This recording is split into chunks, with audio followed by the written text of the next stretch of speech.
Et ils sont tous prêts, ils sont tous là derrière moi. Ils sont marocains, ils sont britanniques, ils sont canadiens, ils sont français. Il y en a des nationalités derrière moi. Ils vont prendre le départ du 31e marathon des sables, la première étape, 34 km. Ils sont chauds bouillants, je vous le garantis. Et ils sont très très nombreux à prendre le départ aujourd'hui. On va suivre cette course ensemble évidemment. Et surtout, on va d'abord écouter Patrick Bauer qui nous décrit cette première étape. Elle commence là, les dunes de Merzouga, traversée d'un gros pâté de sable de 12 km. Il y aura aussi 3 km de l'ergue Znagui. Donc ça fait quand même une bonne quinzaine de kilomètres de sable et c'est pas des dunettes, c'est les plus hautes dunes du Maroc.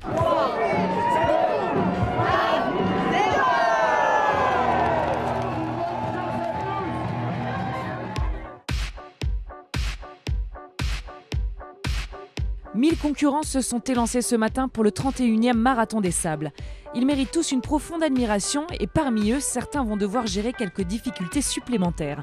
La team DEF par exemple, Nicolas, Michael et Yann, coureurs aguerris, vont devoir se fier à tous leurs sens, excepté Louis, dont ils sont tous trois privés.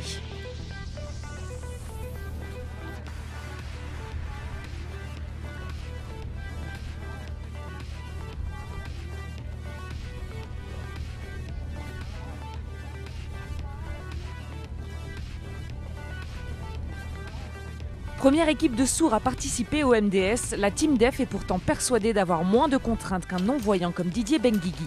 Le Français habitué de l'épreuve sera accompagné par son amie Isabelle, qui sera bien plus que ses yeux.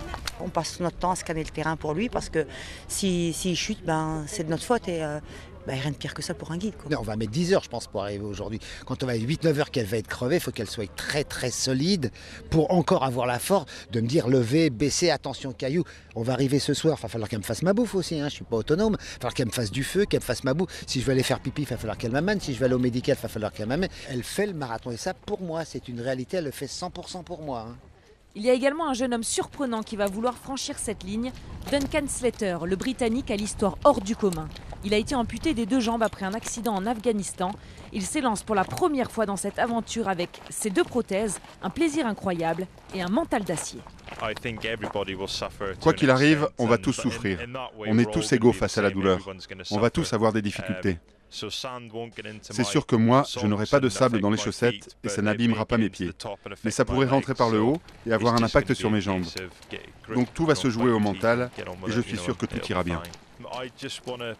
Je veux juste terminer la course, franchir la ligne d'arrivée et pouvoir dire que j'ai fait le marathon des sables. Pour moi, ce sera comme terminer premier.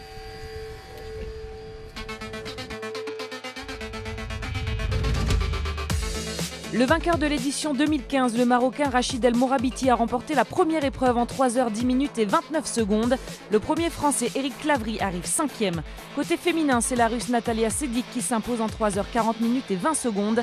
La Française Nathalie Mauclair arrive 2e. Rendez-vous demain pour la 2e étape.